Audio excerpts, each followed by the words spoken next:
উসমান রাদিয়াল্লাহু আনহুর মতো ধনী হতে কোনো সমস্যা আছে, কোনো আপত্তি আছে? একটা আমল তার জীবনী থেকে পাওয়া যায়, এটা পড়ে আমার কাছে এত নিজেকে এত ছোট মনে হচ্ছে যে কাশ যদি এই আমলটা আমি করতে পারতাম। বলে দিব, চেষ্টা করছি যে করার, আপনারাও করার চেষ্টা করেন। উসমান রাদিয়াল্লাহু আনহু ধনী ছিলেন কিনা, তো নবীর কাছে গিয়ে বলছেন যে আমার ধন সম্পদ খুব বেশি বাড়ছে, ইয়া রাসূলুল্লাহ আপনি সম্পদ একটু কমানোর দোয়া করেন তো আমার জন্য। চিন্তা করা যায় মানুষ এমন দোয়া কেউ করবে এই যুগে?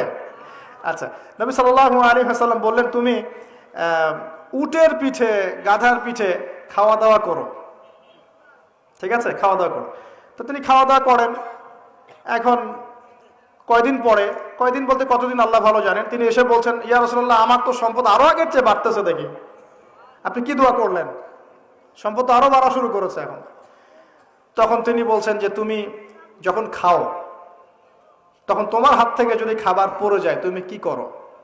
তখন তিনি বলেছেন আমি, আমার হাত থেকে খাবার যদি পড়ে যায়, একটা দানাও যদি পড়ে যায়, আমি উটের পিঠ থেকে নেমে সেই খাবারটাকে তুলে পরিষ্কার করে তারপর খাই। উসমান রাদিয়াল্লাহু আনহু এত ধনী মানুষ, তিনি প্রতি বেলায় 100 মানুষকে খাওয়াতে পারেন, কোনো সমস্যা নাই। তিনি একাই তাবুকের যুদ্ধে 30,000 সৈন্যের দায়িত্ব নিয়েছেন। 30,000 সৈন্য 3 মাস যাবে, যাত্রা বিরতি করবে, খাবে দাবে, তাদের ঘোড়া অস্ত্রশস্ত্র সব দায়িত্ব একজন ব্যক্তি বহন করেছেন, উসমান রাদিয়াল্লাহু আনহু। কত বড় ধনী আপনি চিন্তা করেন। উনার মতো ধনী কোন পররাষ্ট্রমন্ত্রীও নাই পৃথিবীতে এখন পর্যন্ত, কোন বিশ্ব নেতাও নাই ওনার মতো ধনী, এখন কেউই নাই। আর উনি কিন্তু তার এই ধন সম্পদ সুদের মধ্য দিয়ে অর্জন করেন নাই, তার ধন সম্পদ দুর্নীতির মধ্য দিয়ে অর্জন করেন নাই, তার ধন সম্পদ তিনি কিন্তু এই যে অন্যের সম্পদ অন্যায়ভাবে দখল করে অর্জন করেন নাই। তিনি সম্পদ অর্জন করেছেন বৈধ পন্থায়, হালাল ব্যবসা করেছেন। ব্যবসা করেছেন নাকি না?